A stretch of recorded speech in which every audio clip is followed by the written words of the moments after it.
How many 5-stars will end up in this class? Who are some lower rated prospects who will see their stock rise by the end of the cycle? And home football series, who would you want to see? All that and more coming up here on your mailbag edition of a Twitter Tuesday, Locked On Vols. You are Locked On Vols, your daily podcast on the Tennessee Volunteers. Part of the Locked On Podcast Network, your team every day.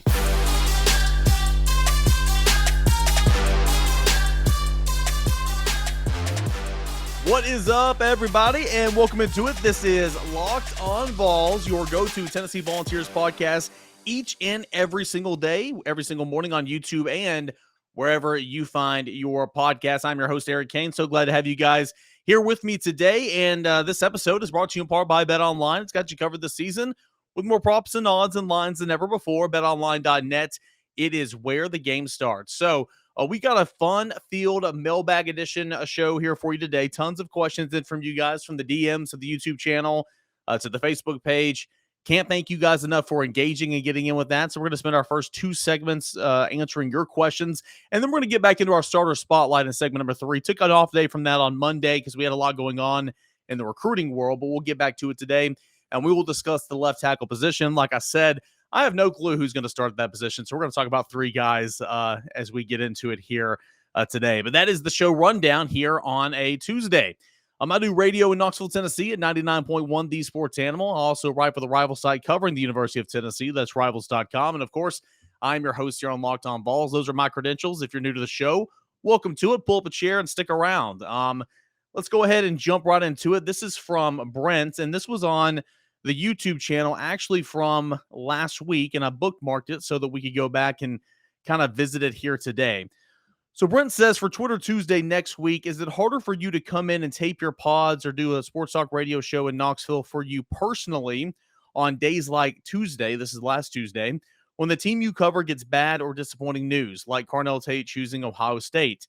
Just generally speaking, not just as this example when crap hits the fan, but for baseball or basketball, having early postseason exits, yada, yada, yada.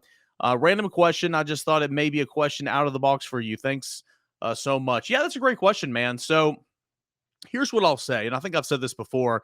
In terms of ratings for radio shows or hits and listens and downloads for podcasting, when the team you cover is doing really, really well, things are good in terms of the ratings, the podcast, the numbers, all that type of stuff, the downloads. When the team you cover, things are going very, very poorly, it's the same thing. So it's like one end of the spectrum. When things are great, numbers are awesome. When things are bad, numbers are awesome because people want to tune in and complain or, have a vent session or whatever the case may be. Or when things are good, you want to, tune in and get more and more and more of it, right? It's threading that needle between, it's closing the gap when you're in the middle there, when things are just kind of normal, right? And so that's what I strive to do. And so I wouldn't say I necessarily root. This is from a business standpoint. I never root for Tennessee to do bad because, you guys are how I make a living, right? And I know I want you guys to be happy. Those who listen to the radio, those who listen to Locked On Vols, who take part in VolQuest, I want you guys to be happy, right? And a lot of you guys spend your hard-earned, money going and supporting this program. So I want to see you guys happy.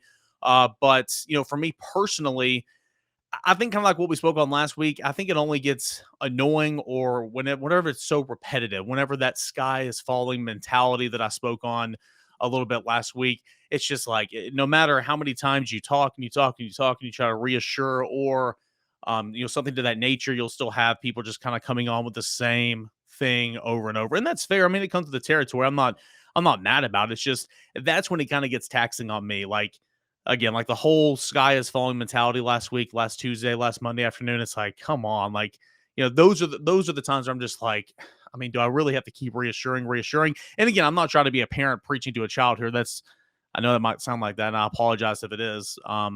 But that's, to answer your question, that's when it's kind of taxing, to do stuff like that. But overall, it's never taxing. It's a joy to do. The good, it's fun to do it. The bad, it's your responsibility to do it, right? Because you got to be there for the good and for the bad. So, Brent, really, really do appreciate that so much. Let's go to Braden. And Braden says, what freshman do you see making the biggest impact on both sides of the ball this year? On offense, I will say Justin Williams-Thomas, because I think he will be the 1B in the backfield to Jabari Small. And on defense, I will say probably a defensive lineman. I think I spoke on this a couple weeks ago. James Pierce and or Joshua Joseph. Probably James Pierce might have the bigger numbers per se because they'll get some, in my opinion, some pass rushing opportunities probably mid to late year. But the biggest impact will probably be Tyree West. I think he's going to be in that rotation and play a lot. So that's how I would answer that question. Also, do you see the signing of Arch Manning speeding up the process for Texas joining the SEC as a domino effect of his signing? Do you see foreseeable marketing opportunities for Tennessee versus Texas game being astronomical if he goes against Nico? If he's still there, then absolutely. When he's there, Nico's there, and if Tennessee has the opportunity to play Texas, it will without a doubt be something to market for sure. But by then, both of those guys will be in their third years. So we're talking in 2022, they will be seniors in high school. 2023, they will be freshmen. 2024, likely first year starters if they're not already starting. 2025, juniors, and potentially the last year in the programs. And that is the first year as of right now that Texas will be coming to the SEC. So I don't see one player expediting a process. But if Tennessee plays Texas in that same realm, it will be quite a show because of those two quarterbacks, without a doubt. So that is a good question there. We'll go on to Steve. Steve has a comment. Good morning, Eric. Just fitting the whole mess started this baseball season. Ole Miss, started this baseball season number 1, went on a skid. The last ones to get in and finish the season as world champs. Yeah, that is baseball. That is baseball without a doubt. And people continue to keep receipts. And how I said on the radio show a couple weeks ago on the 99.1 The Sports Animal that Ole Miss sucks and they're lucky to get into tournaments. Yeah, I still stand by that. Ole Miss sucked in the regular season. They were literally the last team to get in the field. They were lucky to get in the field, but give credit where credit's due. They went on a run and they took advantage of that. So Ole Miss is College World Series champions, and they deserve a lot of praise for that, for going on that run. We'll go to K. Wayne. With the recent commits, I've seen a lot of Negaballs making 3-star U and 5-star heart comments. And I agree that you can't have a class full of 5 stars, but also know that a player is not defined by a star ranking. Last year, we saw Tennessee get in early on some lower-rated players. We saw their stock rise over the course of the recruiting period, like James Pierce, Webb, White, and more. With Tennessee commits or targets, who are you or who are close to committing to Tennessee underrated in your opinion? Do you see any of them making a significant jump before it's all said and done? Good question. Yeah, there's a couple different periods throughout the year where, Rivals or 247 or On 3 will re-rank their prospects, nationally and in terms of star power and all that. That's when Harrison Bailey gained his 5th star late in the process a couple of years ago, a couple cycles ago. So to answer your question, I would say of the committed prospects, I think Aiden Bustle is severely underrated. I'm not saying he's an All-American, but I think his rival ratings is like 5.6. Dude's going to be a player in this offense on the offensive line. So I would say Aiden Bustle. I think John Slaughter is underrated. He is a 3-star per Rivals. He's a dog there in the back end, and I think he's going to be able to be a player for Tennessee. Those are 2 that are committed. Tyree Weathersby is a 3-star. Rodney Garner loves Tyree Weathersby, and Tennessee did really, really well with Tyree Weathersby over the course of this weekend. And Tyree Weathersby actually released his top 4 on Tuesday afternoon, and it's Tennessee, Kentucky, Mississippi State, and South Carolina. And I believe a decision announcement will be coming sooner rather than later with Tyree Weathersby.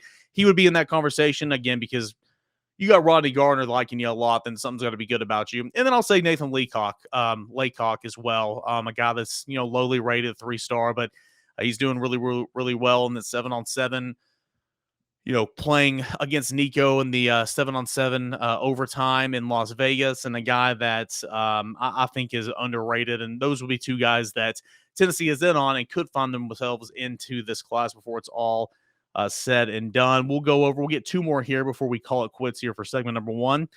We will go to Dewey. What is your prediction for Tennessee's biggest win this season? For example, would beating a 7-5 Florida team be better than beating a top 25 Kentucky team? Who will the second leading receiver be this year? In short, I get your argument. I 100% know what you're saying. Kentucky is a better football team than Florida this year, but I think Tennessee will beat Florida, and I think that would be the biggest win on the schedule just because you're tackling that beast, right? You're stopping a skid.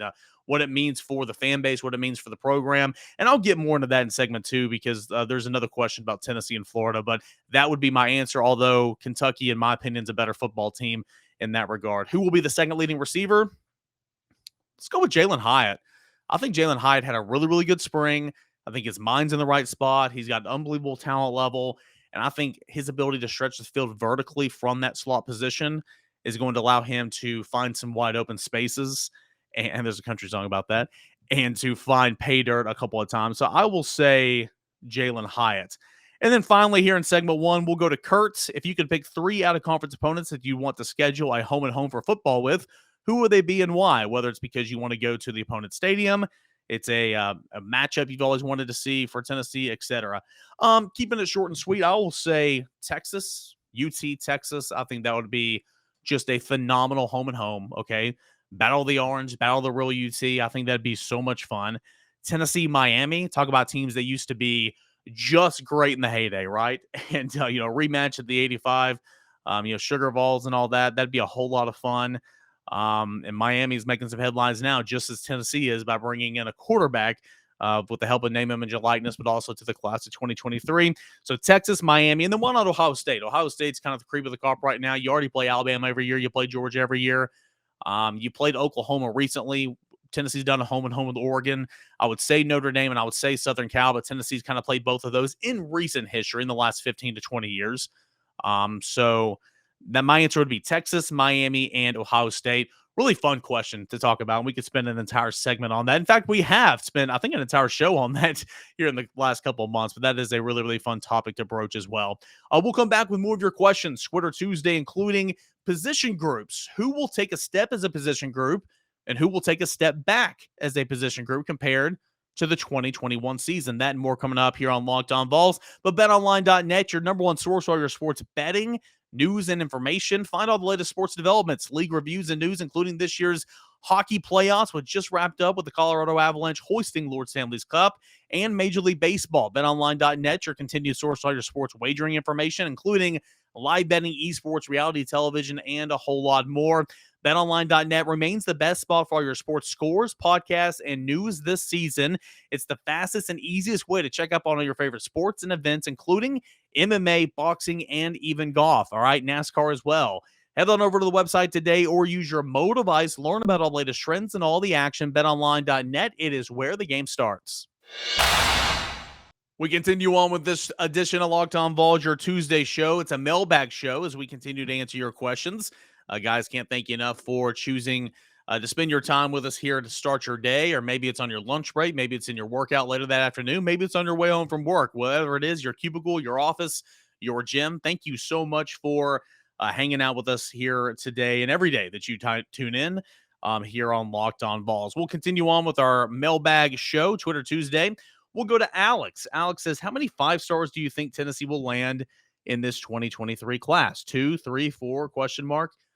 Well, it depends on which book you look at, right? If you look at a book like This Is Sports Gambling, if you look at Rivals, you look at 24/7, you look at On3, you look at ESPN, they rate prospects in different ways sometimes. Sometimes there's a 5-star, sometimes there's a 4-star in terms of the national overall prospect ranking. Sometimes they're very similar on where they are. Sometimes they're 10, 15 apart. Tennessee right now has 1 5-star, and that is Nico Iamaleava, the quarterback. And in recent years, you've made a push for less 5-stars, less 4-stars, and a whole lot of 3-stars. And that's another thing we'll get into here in just one moment. But I'll say 2 to 3. Okay. And maybe that's hyperbole. There's not a story written right now. That's just my opinion. Tennessee is in on, obviously Nico's in the class, and he will stay in this class. Francis is a 5-star per some books, but not Rivals. But I believe he's ranked the 21st player in the country per Rivals. So again, I mean, you're a top 20, 21 player in the country, top 25 player in the country. I mean, what's a star rating even matter, right? But you know what I'm saying? But that's where he is on Rivals, but he's considered a 4-star. And maybe later in the cycle, he'll be bumped to a 5-star per that outlet. But you got to know what I'm saying here. Shandavion Bradley is a top 35 player, I believe, top 31 player. I'll have to check in the country.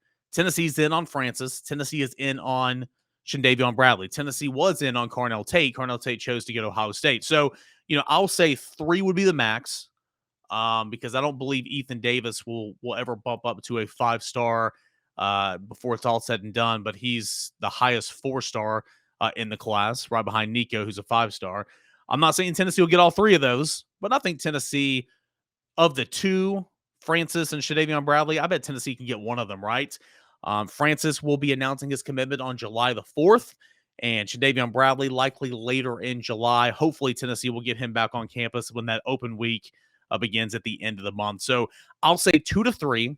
I think there'll be more than just Nico, but it's not like you're going to have 4 or 5 in this class, in my opinion. But again, I go back to this. I mean, if you're a top 25 player in the country and you're a 4-star, what's that star rating matter, at the end of the day, right?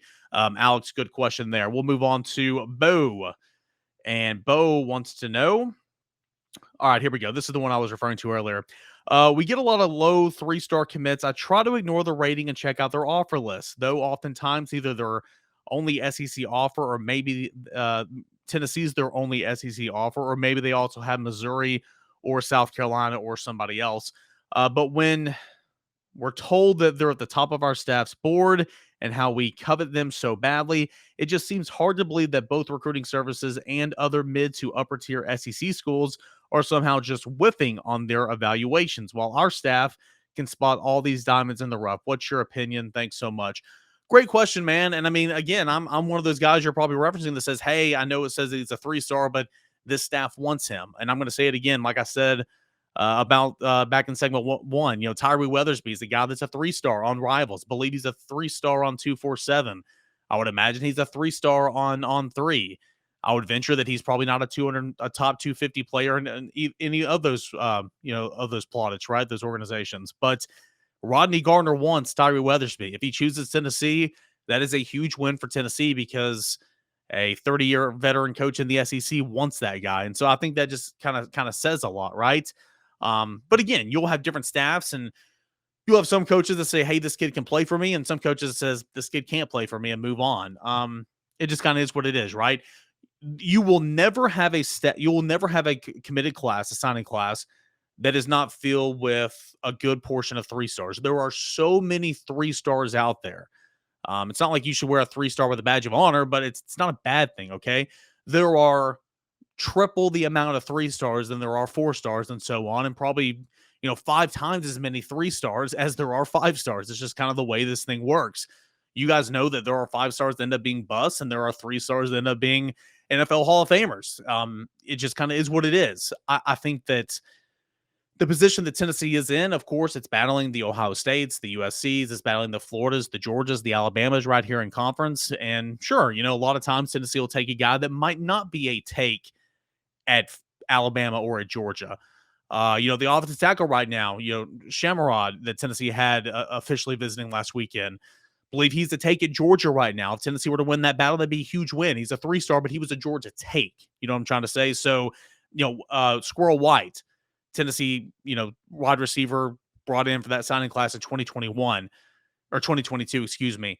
He was a 3-star, but Georgia was trying to pull him away from Tennessee in the month of December, and Tennessee held on to him. That is a huge win. So I think that's what you got to pay attention to more. And remember, too, if you're a 3-star and this snap is coming at you hard, like John Slaughter, Tennessee was coming at him for like the last, 5 months, wanted him to commit back in like the spring, right? Jeremiah Teenlander. I'm not saying those guys will be All-Americans, but I think it says something, too, that this staff is like hard on these guys early in the process and not coming in at the end of like November, December, just saying, hey, come visit, see what you got here. Here's an offer. Come play for us, right? That's when you're in scramble mode. So that's kind of how I would answer that one. But no, that's a good question. And that's a fair question, too. But the cycle changes, throughout the year. And so we got to pay attention to those peaks and those valleys. We will go to Bruce. And Bruce wants to know, if I can find his question here. Okay, I'm confused. I want us to beat Florida, but I looked at the Rivals rankings since 2018. I realize the rankings aren't everything in the transfer portal, but out of 2 teams, Tennessee's been hit harder by the portal, in my opinion. He then states all the rankings for Tennessee and Florida in the last 5 years. I don't understand how you get that we are better. We are behind them every single year. We have lost to them every year during this time span. Help me see what you see. Biggest thing at the end of the day, Tennessee's had the better team in the last 10 years, probably 5 of those years, right? Now Georgia has, peaked in Florida has peaked and valleyed a few times. during that span, no doubt. But even on, Tennessee teams that were not so good, Tennessee's had that game won, had more talent, just found a way to lose it, right? More so for me this year is Florida is starting over. There's talent there. They've got a good quarterback. They've got some depth and some pieces, right? But they are starting completely over. Tennessee, especially with this offense, is in year number 2 with an experienced quarterback that, it's being plotted by, some organizations as potentially a publications as potentially an All-American, right? You got to beat Florida this year, because if not now, then when, right? I think that there's more talent. I think Tennessee is further along than Florida is right now, more than any year, because they have the rebuild. So that's why I think Tennessee's better than Florida, and that's why I think Tennessee needs to beat Florida, and that would be such a big win for the University of Tennessee. Last one, we will go to, who is this? Always the Volin. Love it. And basically, he wants to know about the position groups and, if I can find it, sorry. Twitter Tuesday question. Analyzing every position group for this upcoming season, which positions take a step forward, which ones remain on the same level, and how and who takes a step back? Based on your prediction, how big of a step forward or step back will they take? All right, man. So this is something I could spend an entire segment on, and maybe I'll revisit this later this week, but we're going to go quick because we're up against it. Offensive line, I will say it will take a step forward because it was pretty good last year despite having a rotating door, a right tackle and a left guard. You bring back 4 of the 5 starting offensive linemen, you bring back a guy that's played a whole lot in a reserve role, bring back a couple of guys. You ran for over 200 yards on the ground last year. Excuse me. And I think Tennessee will protect Hendon Hooker better this year. So I'll say offensive line, a small step forward because it was pretty good last year, all things considered. Just can you cut down on those sack totals? Running back, I'll say about the same. You're losing Tyon Evans, who was a big boost for you at points and times last year. Hello, Missouri. Hello, Florida. But then again, he was out of lineup an awful lot. If Jabari Small can stay healthy, that'll be a big. But you're bringing back a lot of guys in Jalen Wright that played. You're adding Justin Williams-Thomas. I will say running back's about the same. Wide receivers, I'll say a small step back. And that's nothing against the guys that you have, but you lost Velus Jones and you lost Javonte Payton. Javonte Payton had 6 touchdowns on 18 receptions last year. Velus Jones was nearing 1,000 yards and had over 60 receptions. Naturally, you'll take a step back, in my opinion. We'll see if Brew McCoy and Jalen Hyatt can pick up the slack. Tight end, tight end slightly step higher because you're 2 in the system, 2 of the same guys who will play an awful lot. Quarterback, the hope is a small step forward, right? It's not like Hendon Hooker can get much better because stats don't lie, right? He had a really good stat line last year. Completion percentage at 67, 68, 31 touchdowns, 3 interceptions, 5 rushing touchdowns. I mean, numbers-wise, it'll be hard to improve on those, right? But year 2 in the system, comfortability, open up the playbook a little bit more. That's how I see that. Defensive line, I'll say small step forward, and that's crazy to say, right? Because you lost Matthew Butler, who played nearly 80% of your snaps. You lost Caleb Tremblay. You lost Jaquan Blakely. Can this defensive line generate a pass rush on a 4-man front? I think it can, and that's what I want to see. I'll say small step forward because there are a lot of guys that are going to throw at them. Linebackers, I'll say small step forward because how could it be any worse than last year, right? And secondary, I don't know. It was really bad towards the end of last year. Really bad. But you have some bodies now. Can you figure out who plays where? So that's an incomplete in my opinion. I'll say staying the same right now, even though you're losing Alontae Taylor and Theo Jackson, but still, even with those guys, it was bad at points in times last year, right? Especially in the bowl game, especially towards the end of the season. Who plays where? Who's healthy enough? That's incomplete for me. So right now I'll say about the same, but we can revisit that one here in a little bit. Special teams, I'll say the same. You bring back the punter and the kicker. Return game, I'll say a step backwards because you had an all SEC punt returner and kick returner who is no longer here in the program in Velus Jones. So we'll spend more time on that. I just kind of blew through that, but that is my opinion moving forward. Guys, thanks so much for your Twitter Tuesdays each and every Tuesday on the show. It's your mailbag when you take over the show. We will do it again next week. Get in your questions at _Caner and at Locked On Vols. All right, we'll come back, tie a bow on this Tuesday episode with Starter Spotlight, talking left tackle when we return here on Locked On Vols. A final segment here on a Tuesday Locked On Vols. Thank you guys so much for hanging out with me today. Let's get back into Starter Spotlight. Took a little break on yesterday's show, but we're back at it, and we are talking the left tackle position. I don't know who starts there. No one knows who's going to start there, so I'm going to talk about 3 guys. And we'll expand on this in the position previews later in the summer when talking about the entire offensive line. But at left tackle, last year it was Darnell Wright. The thought is this year, Darnell Wright's going to flip back over and play right tackle where he's more comfortable. He had a really good year last year at left tackle as well, which is why it's kind of surprising to me. But you're flipping him back over to right tackle, and that is where he played in spring, and he played his prior 2 seasons as a freshman and sophomore at the University of Tennessee. And so the left tackle is going to come down between J.J. Crawford, Dane Davis, or newcomer from the University of Florida, Gerald Mincey. Now, the pecking order right out of the gate, I would say it's J.J. Crawford, Gerald Mincey, and then Dane Davis. Dane Davis, I think, is going to be the swing guy, a guy that can back up both tackle spots, left and right, and a guy that can slide inside and help out at guard a little bit. J.J. Crawford was a late addition to the signing class for Josh Heupel in 2021, actually. It was Pruitt's class that signed. He got fired. Heupel came over, and then he signed J.J. Crawford.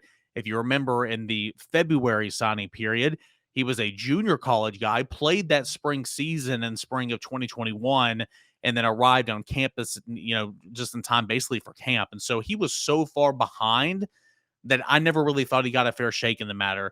And plus, he had played a lot of football that year because he just played a spring season. So, showed up late, ill-prepared. It was really just a body. And we kept hearing at points in times last year, hey, watch out for J.J. Crawford. Hey, watch out for J.J. Crawford. He's a guy that's going to start pushing for reps at tackle. And, in those blowout games, it was never him that came in, right? It was always Dane Davis, or Dane Davis was, starting in place for Cade Mays or, whatever. And so he eventually got some PT towards the end of the year, but it was mostly, when the game was out of hand or when they sent in the second team unit, right? And so I think J.J. Crawford, who had a good spring and who the staff was very complimentary of, I think he is going to be slotted in there, pencil it in there at left tackle as your starter. Yet Tennessee still went out in this offseason trying to find another tackle, and that's when they brought in Gerald Mincey, but they were also in the Tyler Skeen sweepstakes, right? The former Vanderbilt offensive tackle that ended up transferring to Alabama, right? Talk about a dream come true from a football standpoint. You are a standout offensive tackle at Vanderbilt, and you get coveted via the transfer portal by Alabama. You get signed by Alabama, and you're going to go start at left tackle for Alabama, right? But nonetheless, Tennessee still wanting more options at that left tackle spot. Did bring in Gerald Mincey. Gerald Mincey was not a starter at Florida. He was a reserve player, played a little bit here and there on special teams, field goal team, PAT team, yada, yada. He is a left tackle. That is the only position he can play. And it's really unfortunate for him because he came into the mid-year with, his sights set on, showing the staff what he could do in spring. Yet in spring, he kept battling an ankle injury and never really got a fair shake of it, in my opinion, much like J.J. Crawford in fall camp. So if he can stay healthy, let's see this fall camp what Gerald Mincey can do. I think he has the higher ceiling of the three of the guys. He looks like a guy that plays left tackle in the SEC. I'm intrigued to see what it's like. We didn't get to see much of Gerald Mincey in spring because he was in a walking boot. So we'll see exactly what that looks like. He came back, he came on, and, I think he missed the first scrimmage of spring, but ultimately, the staff kept him out in order to not re-aggravate it so they could get him to participate in the last 2 weeks of spring practice, which I think it paid off because he did. So we'll see exactly. But he's a guy that went to Florida that this staff, when they were at UCF, coveted him and tried to bring him to UCF and very familiar with him and his game. Ultimately, he chose to go to Florida. This staff moves from UCF to Tennessee, and that's the link was there so that when the season was over, you can come in on an official visit. He did, committed, and that's all she wrote, right? So, nonetheless, J.J. Crawford, Gerald Mincey, and then there's Dane Davis, a friend of the program, who's come on the show a couple of times. He was on it just a couple of weeks ago. An East Tennessee boy, a guy that got a whole lot of playing time. Former walk-on turned scholarship player, got a whole lot of playing time last year, filled in for Cade Mays a lot of the time last year when Mays was out hurt. It's very beneficial that you have a guy like Dane Davis, who I think the staff feels comfortable enough in playing, obviously, because he has played, but a guy that can play right tackle, a guy that can play left tackle. Now we're hearing a guy that can slide inside and help out a guard if needed. So that'll be your swing man in Dane Davis, a guy that can kind of step up and play a number of different positions, and maybe he'll have something to say about the starting job at left tackle come fall camp. So it's interesting. We're doing starter spotlight, highlighting 3 guys right now because I have no clue who will be the starter at left tackle. If I'm betting right now, I would say J.J. Crawford, but we will have to see. I think Gerald Mincey is going to get an excellent opportunity to see what he has in store come fall camp. So that's going to do it for the offensive starter spotlight. We talked receivers. We went to tight ends. We went to running back. We went to offensive line. Actually, no, we're going to talk quarterback, the best for last, and I about forgot him. We'll talk quarterback and Hendon Hooker coming up tomorrow on Starter Spotlight to end this series on offense, and then we'll make our way to the other side of the football. All right, that's going to do it here for this edition of Locked On Vols. Thank you so much for your questions that you sent in to @_Caner, @LockedOnVols, the Facebook page, @Caner on Air, and of course on YouTube by commenting.